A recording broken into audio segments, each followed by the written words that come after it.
آپ پڑھ نہیں سکتے تھے، اور علماء کرام کی عبارت پڑھ کر، ان کا ترجمہ پڑھ کے، شرح پڑھ کے، قرآن کا ترجمہ پڑھ کے، تفسیر پڑھ کے، اب ایک عالم بھی ایسا تمہیں نہیں ملا ہے جو حق پر ہو، کہتے ہیں بس میں ہوں، باقی سب غلط ہیں۔ یاد رکھو نوجوانوں، جو شخص یہ سمجھے کہ پہلا بندہ میں ہوں جس نے حق لوگوں کے سامنے واضح کیا ہے، سمجھ لو اس سے بڑا گمراہ کوئی نہیں ہے۔ کیوں؟ کہ ہر دور میں ایک حق کا گروہ باقی رہنا ہے، نبی کا فرمان ہے۔ یہ تو صحیح بخاری کی حدیثیں ہیں، صحیح بخاری کی حدیثیں ہیں کہ ایک گروہ حق پر ہمیشہ قائم رہے گا، ایک گروہ ہمیشہ حق پر قائم رہے گا۔ میری امت گمراہی پہ کٹھی نہیں ہو سکتی ہے۔ اب اگر وہ کہیں کہ جناب وہ گروہ ہے جو قرآن حدیث کو فالو کرتے چلے آ رہے ہیں، تو اپنی دکان بند ہوتی ہے، پھر اپنی دکان بند ہوتی ہے۔ کیوں؟ کہ پہلے کہا کہ جی اہل حدیث، اہل الحدیث یہ زبردست لوگ ہیں۔ جب دیکھا کہ جناب والا کچھ حدیثوں کی اپنی مرضی سے تعبیر کرنی ہے اور ان کی تفسیر آیات کی اپنی مرضی سے کرنی ہے، ایک نیا منہج اور مشن دینا ہے، تو کہا یہ بھی سارے غلط ہیں۔ سارے حنفی غلط، سارے شافی غلط، سارے مالکی غلط، سارے حنبلی غلط، سارے اہل حدیث غلط، سارے شیعہ غلط، سارے سنی غلط، سارے اہل سنت والجماعت غلط، سارے اہل ظاہر غلط، سب غلط۔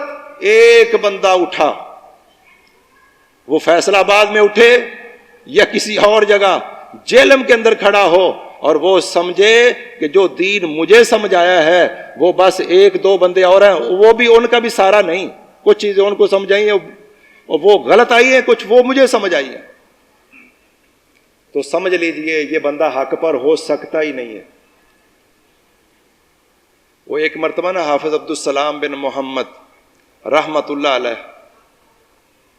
تو ایک حکیم صاحب ہیں، میڈیا پہ بہت آتے ہیں، انہوں نے کہا کہ یہ اس حدیث کا معنی کہ پانی کیسے پینا چاہیے یہ مجھے سمجھ آیا ہے، آج تک کسی نے معنی بیان نہیں کیا۔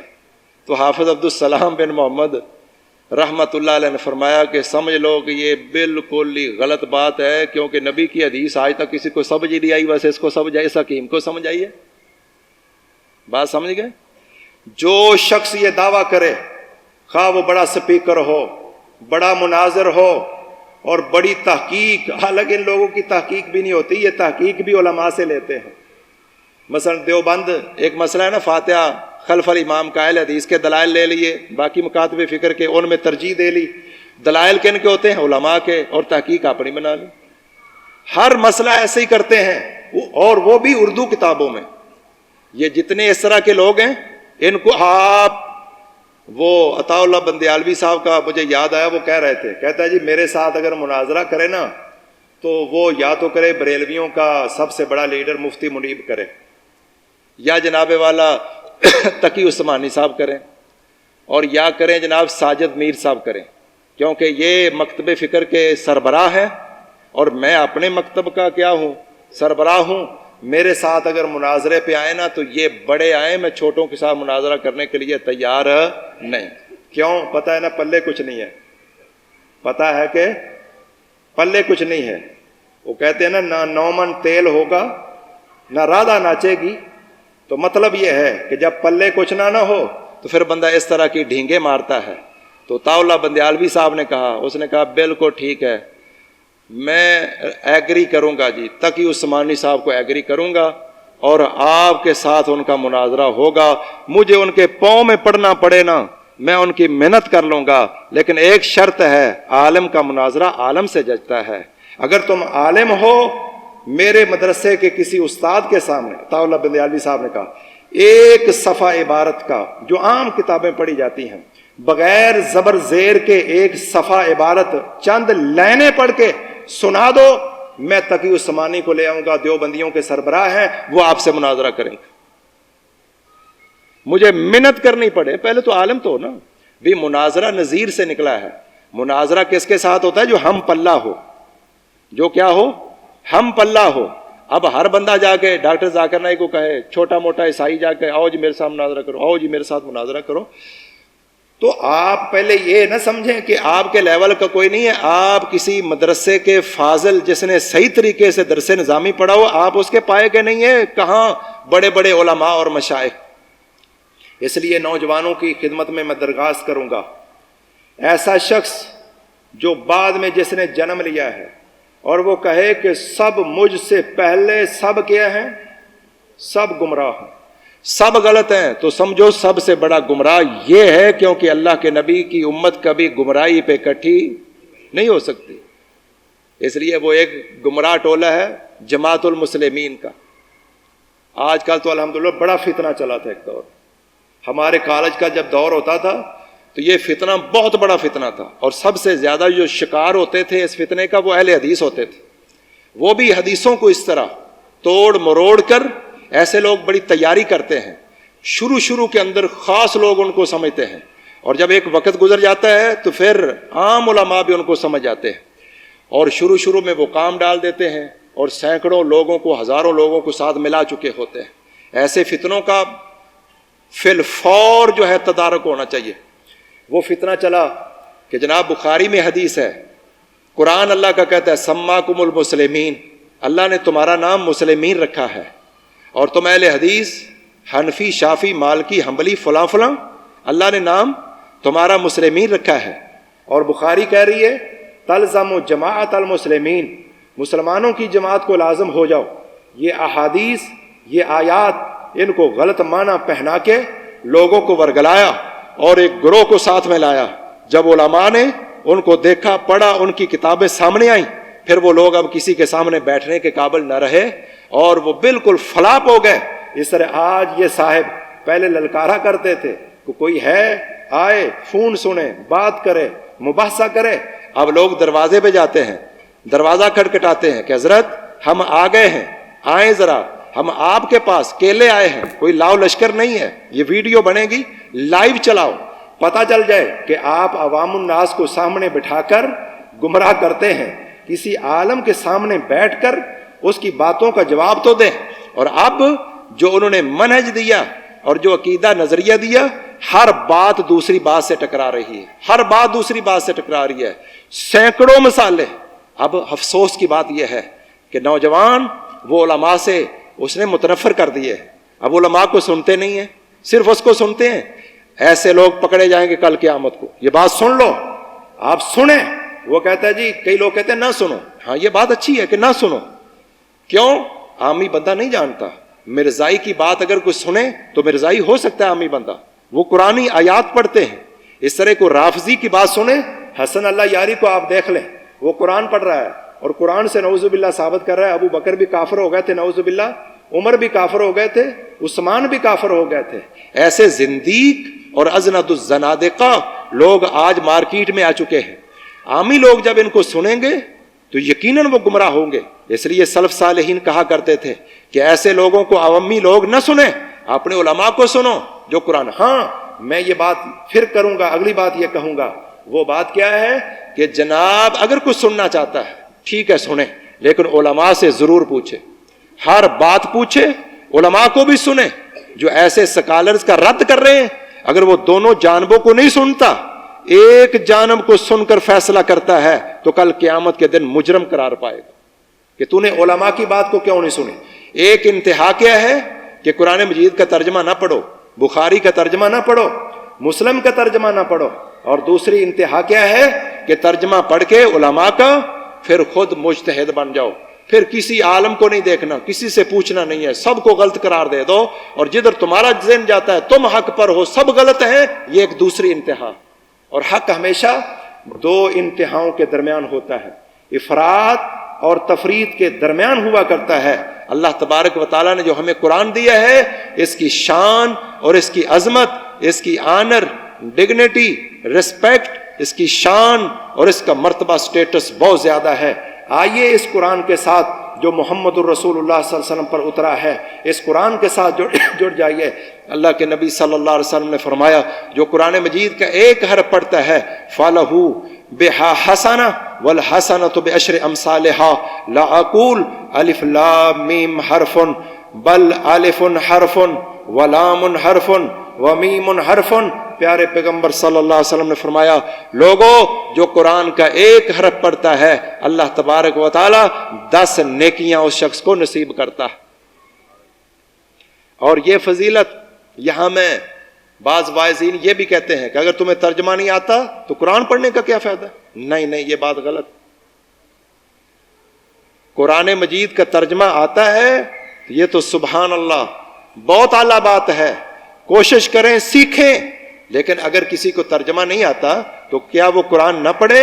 قرآن کو پڑھنا بھی ثواب ہے, ترجمہ سیکھنا بھی ثواب ہے, تفسیر سیکھنا بھی ثواب ہے. علماء کے ایک گروہ کے اوپر فرض عین ہے, باقی فرض کفایہ ہے. اگر کسی شخص کو ترجمہ نہیں بھی آتا وہ پھر بھی پڑھے گا, ایک حرف پر 10 نیکیاں اللہ تبارک و تعالیٰ عطا فرمائے گا. اور اس کی دلیل یہی حدیث ترمذی کی جو میں نے پڑھی ہے کہ الف لام میم, اس کا ترجمہ نہ قرآن نے کہیں بتایا ہے نہ اللہ کے نبی نے فرمان میں بتایا ہے. علماء نے بہرحال کچھ توجیحات کی ہیں لیکن وہ بھی نہیں کہا کہ یقینی یہی ترجمہ ہے. لہذا اس کا ترجمہ نہ آنے کے باوجود 30 نیکیاں انسان کو مل جاتی. اور جو شخص ایک دن میں ایک پارہ پڑھ لے لاکھوں نیکیاں اس کو مل جائیں گی. عزم کریں گے انشاءاللہ. اب رمضان میں قرآن پڑھتے رہے ہیں نا, جنہوں نے نہیں پڑھا ابھی شروع کر دیں. امام بخاری کا میں نے ابھی ذکر کیا کہ انہوں نے ایک دن میں 3 مرتبہ پڑھا, اور امام بخاری بھی رمضان میں 41 مرتبہ قرآن پڑھ لیتے تھے. یہ بات بھی مسئلہ بھی سمجھ لیں. ہمارے بعض احباب یہ سمجھتے ہیں کہ 3 دن سے پہلے قرآن پڑھنا جائز نہیں ہے. یہ نہیں کہا اللہ کے نبی صلی اللہ علیہ وسلم, کسی جگہ یہ نہیں ہے کہ جائز نہیں ہے.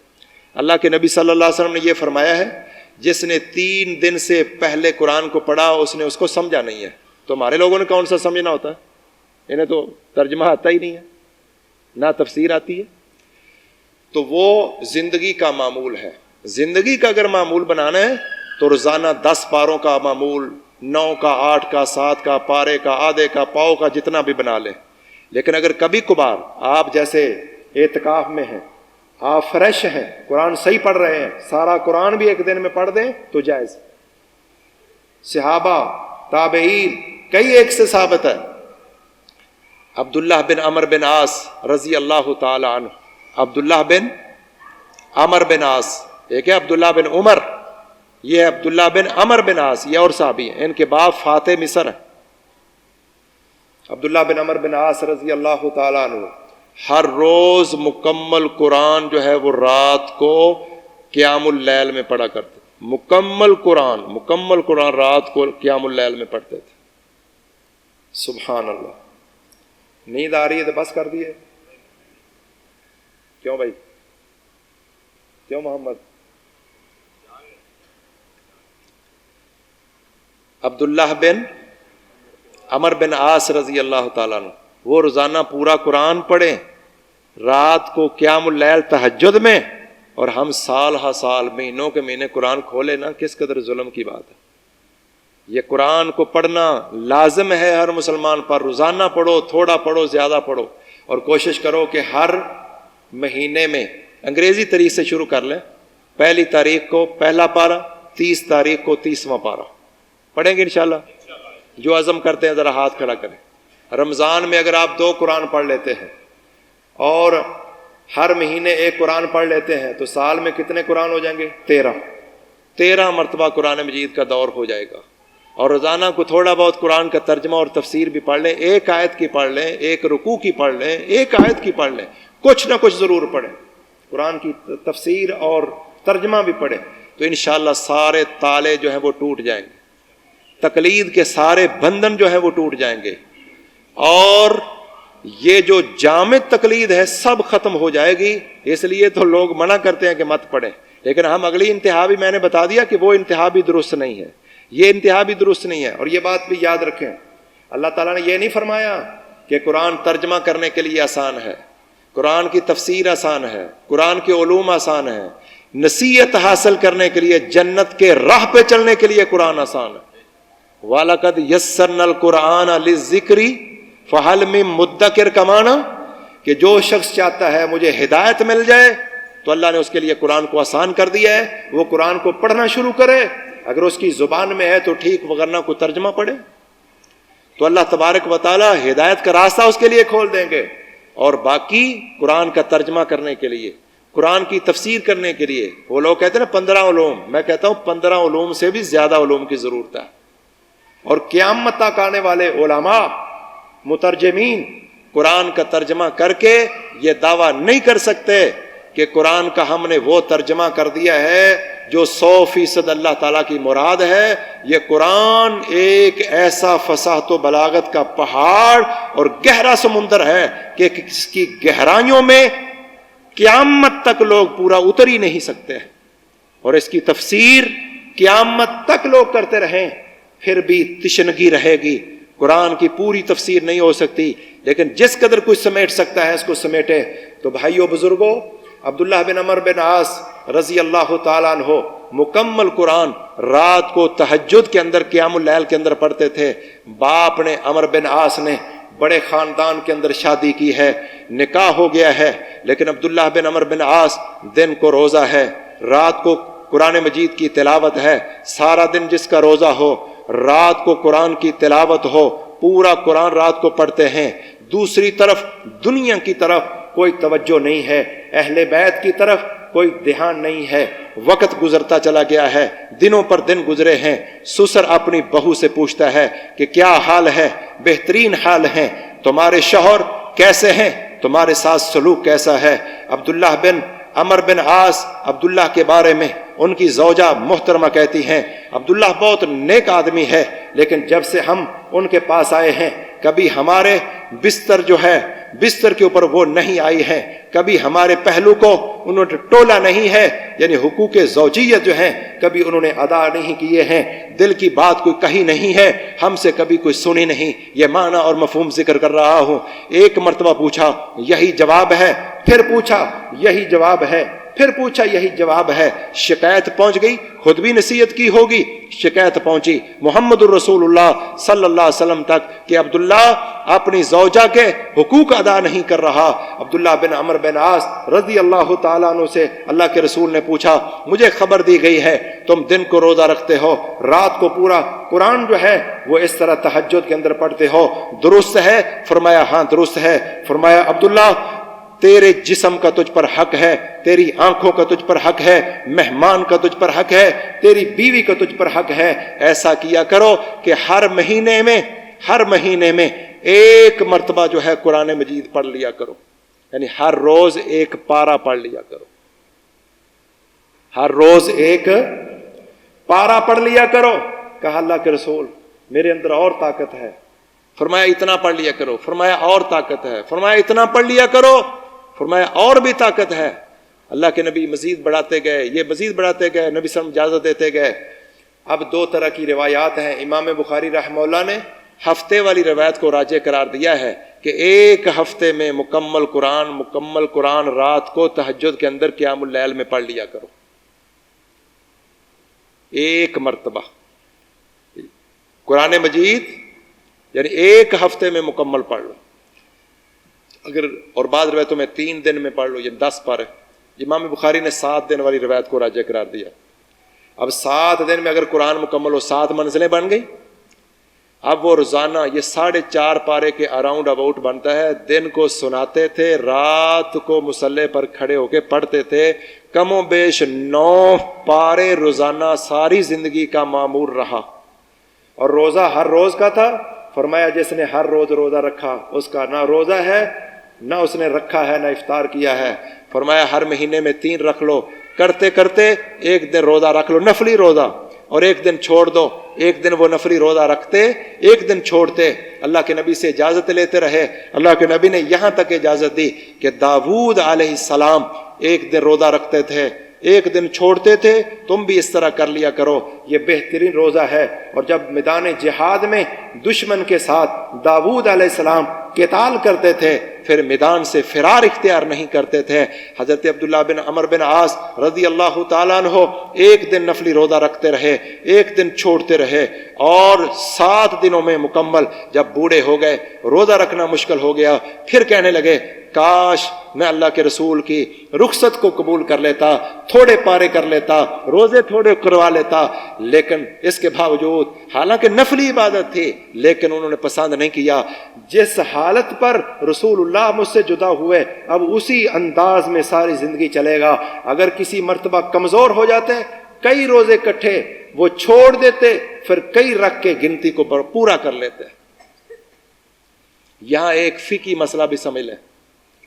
کئی ہمارے حنفی بھائی وہ ہم سے سوال کرتے ہیں کہ جناب یہ رات کو تراویح کی نماز ہو، عشاء کے بعد ہو، آگے امام ہو، پیچھے مقتدی ہوں، نماز ہو، باجماعت ہو، روزانہ ایک پارہ ہو، قرآن اس میں مکمل ہو، ہمیں یہ حدیث سے ثابت کرو۔ کیوں بھی ایک گل تو ہوں ثابت ہوگی، کیڑی؟ روزانہ ایک پارہ ثابت ہو گیا صحیح بخاری چو۔ اللہ کے رسول نے کیا فرمایا؟ سٹارٹ یہ تو کیتا اللہ کے نبی، پورا سال، اس میں رمضان بھی آئے گا، غیر رمضان بھی آئے گا، 12 مہینے ہر روز اللہ کے نبی نے کیا فرمایا؟ ایک پارہ، مطلب ہے کہ ہر روز جو ہے یعنی 30 دن میں قرآن مکمل کر لو تو ہر روز کتنا بنا؟ تو یہ تو اللہ کے نبی کی تقریری حدیث، یہ حدیث و قولی حدیث ہو گئی۔ تو قرآن مجید مہینے میں مکمل کرنا یہ بخاری سے ثابت ہو گیا۔ جو عبداللہ بن عمر بن عاص کے لیے قانون ہے کیا باقی امت کے لیے نہیں ہے؟ جو اللہ کے نبی نے ایک صحابی کو فرمایا، پھر اللہ کے نبی نے 3 دن جماعت کروائی، جماعت بھی ثابت ہوگی، اور عشاء کے بعد جماعت شروع ہوئی، کبھی آدھی رات تک، کبھی اس سے بھی زیادہ۔ پھر جماعت کیوں چھوڑی اللہ کے نبی نے؟ کہیں تم پر تراویح یا قیام اللیل رمضان کا تم پر فرض نہ ہو جائے۔ اور پھر حضرت عمر فاروق رضی اللہ تعالیٰ عنہ نے شروع کروائی۔ اللہ کے نبی نے کیا فرمایا کہ علیکم بسنتی و سنت الخلفاء الراشدین المہدیین، میری سنت کو لازم پکڑو اور خلفائے راشدین کی سنت کو لازم پکڑو۔ یہ اللہ کے نبی کی سنت بھی ہے جماعت کروانا، اور اس سنت کو احیاء کیا باقاعدہ سلسلہ اللہ کے نبی کی خواہش کے مطابق، تو یہ نبی کی سنت بھی ہے، خلیفہ راشد کی سنت بھی ہے۔ نبی کی سنت کو اپنانا، خلیفہ راشد کی سنت کو اپنانا، یہ تو خود اللہ کے نبی فرما رہے ہیں۔ اور عشاء کے بعد اللہ کے حضرت عمر فاروق نے عشاء کے بعد یہ شروع کروائی ہے۔ حضرات یہ اس طرح کے سوالات آج تو ہمارے بھائی وہ کہہ رہے ہیں، کہتے ہیں جی تم کہتے ہو ہر مسئلہ قرآن حدیث میں موجود ہے۔ ہاں جی موجود ہے۔ کہتے ہیں چلو تم نماز ہی ثابت کر دو قرآن حدیث سے کہ امام جو ہے اونچی اللہ اکبر کہے گا اور مقتدی ایسا اللہ اکبر کہے گا۔ امام اونچی قرات کرے گا، مقتدی جو ہو وہ ایسا قرات کرے گا۔ کہتے ہیں یہ ایک مسئلہ اہل حدیثوں سے پوچھ لو، ان کے بڑے بڑے علماء جواب نہیں دے سکتے، نعوذ باللہ من ذالک۔ کوئی بندہ ایسا سوال کرے کیا جواب ہے بھائی؟ جواب اس کا سمجھ لے تسلی سے۔ ان کو کہو حضرت صاحب ہمارا سوال یہ ہے کہ حدیث میں نماز مکمل ہے یا نہیں؟ قرآن حدیث میں نماز مکمل ہے یا نہیں؟ اگر کوئی کہے کہ حدیث میں نماز مکمل نہیں تو ان کا تیرا ایمان ہی مکمل نہیں، جاؤ ایمان دوبارہ دہراؤ اپنا۔ ان کہو مکمل کس نے کی؟ یہ جواب دو، امام ابو حنیفہ رحمۃ اللہ علیہ نے یا مالک نے یا شافعی نے؟ امام ابو حنیفہ رحمۃ اللہ علیہ 80 ہجری کے اندر پیدا ہوئے، کم از کم کو 20 سال تو لگے ہوں گے نا پڑھتے پڑھاتے، 20-30 سال فتوے کی مسند پہ بیٹھتے ہوئے 100 ہجری آ گئی، پھر ان کے فتاوا جات آنے شروع ہوئے، نہ جانے کتنی دیر بعد ان کی تحقیقات مکمل ہوئی ہوں گی۔ جو پہلے 100 سال کے لوگ ہیں جنہوں نے نماز پڑھی ہیں، ان لوگوں کی نماز ہوئی یا نہیں ہوئی، مکمل ہوئی یا ناقص ہوئی، وہ کس طریقے کے مطابق پڑھتے تھے؟ فقہ حنفی تو اس وقت مارز وجود میں نہیں آئی تھی۔ اب بتاؤ ہم اس سوال کا ایک ایک سوال وہ کریں، یہ بتاؤ، ہم کہتے ہیں ایک سوال کا جواب تم بتا دو کہ اللہ کے نبی کی حدیث میں قرآن میں نماز مکمل ہے یا نہیں ہے۔ اگر تم کہو مکمل ہے، مجھے جواب نہ بھی آئے تو تم نے مان لیا کہ حدیث میں مکمل ہے۔ اگر مجھے نہیں آتا تجھے تو آتا ہے نا، حدیث سے انکار رہا ہے نا، کسی اور عالم کو آتا ہے۔ اور اگر تو کہے کہ نماز حدیث میں مکمل نہیں ہے تو اپنے ایمان کی فکر کر۔ اور یہاں کس قدر افسوس کی بات ہے کہ آج ہمارے یہ بھائی ایک طرف تو یہ ہے کہ جناب نبی صلی اللہ علیہ وسلم کی حدیث الیوم اکملت لکم دینکم، الیوم اکملت لکم دینکم واتممت علیکم نعمتی ورضیت لکم الاسلام دینا. یہ آیت کہاں اتری ہے بھائی؟ کوئی طالب علم بول پو بھائی. نہیں، یہ آیت اتری کہاں ہے؟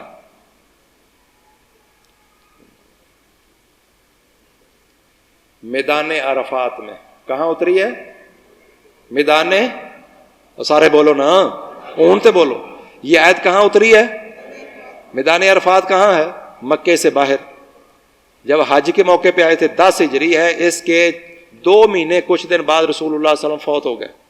تو الیوم اکملت لکم دینکم واتممت علیکم نعمتی ورضیت لکم الاسلام دینا. یہ آیت جب اتری ہے، دین مکمل ہو گیا کہ نہیں ہے؟ اس میں نماز ہے، روزہ ہے، زکوٰۃ ہے، حج ہے، جہاد ہے، ورد ہے، وظیفہ ہے. اچھا، اب سوال میرا یہ ہے کہ نبی صلی اللہ علیہ وسلم کا جو دین تھا، جو قرآن آیا، حدیث آئی، وہ تو 100 سال کے بعد، 100 سال کے اندر جو لوگوں کی ضروریات زندگی بنی، وہ نبی کی حدیث تو نعوذ باللہ ہر مسئلے کا حل پیش نہ کر سکی. اور امام ابو حنیفہ رحمۃ اللہ علیہ، امام مالک رحمۃ اللہ علیہ، امام شافعی رحمۃ اللہ علیہ اور امام احمد بن حنبل رحمۃ اللہ علیہ، انہوں نے جو فقہ تیار کی، وہ جناب والا وہ 1200 سال تک چل رہی ہے اور قیامت تک چلے گی. ہر مسئلہ حل کرتی ہے اور نبی کی حدیث حل نہیں کرتی. دماغ کا کوئی علاج ہونا چاہیے. یہ کس قدر ظلم کی بات ہے. بلکہ میں کہوں گا، بلکہ ہر انصاف پسند کہے گا، فقہ حنفی ہر مسئلے کا حل پیش نہیں کر سکتی. فقہ شافی ہر مسئلے کا حل پیش نہیں کر سکتی. کچھ مسائل دوسرے سے لینے پڑتے ہیں. اس لیے ہمارے حنفی بھائیوں نے عقیدہ امام ابو حنیفہ سے نہیں لیا. عقیدے میں اشری ماتریدی ہیں. تصوف امام ابو حنیفہ سے نہیں لیا. تصوف کے اندر 4 سلسلے ہیں، نقش بندی ہیں، سور وردی ہیں، چشتی ہیں، قادری ہیں. ابو حنیفہ رحمہ اللہ سے عقیدہ نہ مل سکا. ان لوگوں کو امام ابو حنیفہ رحمۃ اللہ علیہ سے تصوف نہ مل سکا. فقہ کا ہر مسئلہ امام ابو حنیفہ پورا نہ کر سکے.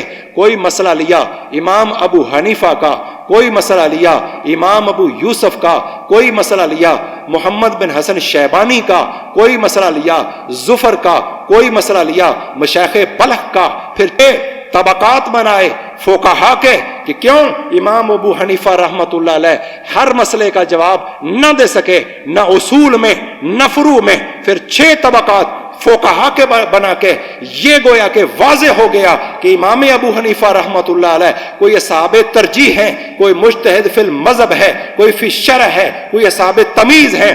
6 فقہا کے طبقات بنانے کے باوجود پھر بھی دین مکمل نہ ہوا. پھر عقیدہ لینا پڑا ابو الحسن اشعری سے، ابو منصور ماتریدی سے. ان سے عقیدہ بھی مکمل نہ ہوا. پھر عقیدہ بنا وہ دیوبند کے اندر، پھر عقیدہ بنا بریلی کے اندر. جناب یہ تو آج تک یہ تو مذہب مکمل نہیں ہو رہا. اور دوسری طرف اللہ کے نبی وہ ہستی ہیں اوتی تو جوامع الکلم. اللہ کے نبی صلی اللہ علیہ وسلم نے فرمایا مجھے جامع کلمات عطا فرمائے گئے. کیا؟ جامع کلمات. جامع کلمات کا معنی بات تھوڑی ہے، معنی بہت وسیع ہے، بہت زیادہ مسائل اس سے مستنبط ہو سکتے ہیں. یہ جوامع الکلم کس کو دیے گئے ہیں بھائی؟ سارے بولو بھائی. رسول اللہ صلی اللہ علیہ وسلم کا. آپ بولیں گے پھر ذرا بات چلے گی. یہ جوامع الکلم کسے دیے گئے؟ آدم علیہ السلام سے لے کر عیسیٰ علیہ السلام تک کسی نبی کو بھی نہیں دیے گئے، امتی تو دور کی بات ہے. جامع الکلم یہ نبی صلی اللہ علیہ وسلم کا خاصہ ہے. بے شمار خاصے ہیں رسول اللہ صلی اللہ علیہ وسلم کے جو باقی نبیوں کو ملے نہیں ہیں. ان میں ایک خاصہ ہے رسول اللہ صلی اللہ علیہ وسلم کا، جامع الکلم کا دیا جانا. جامع الکلم کسی نبی کو بھی نہیں ملے، کیونکہ کسی نبی کی رسالت قیامت تک نہیں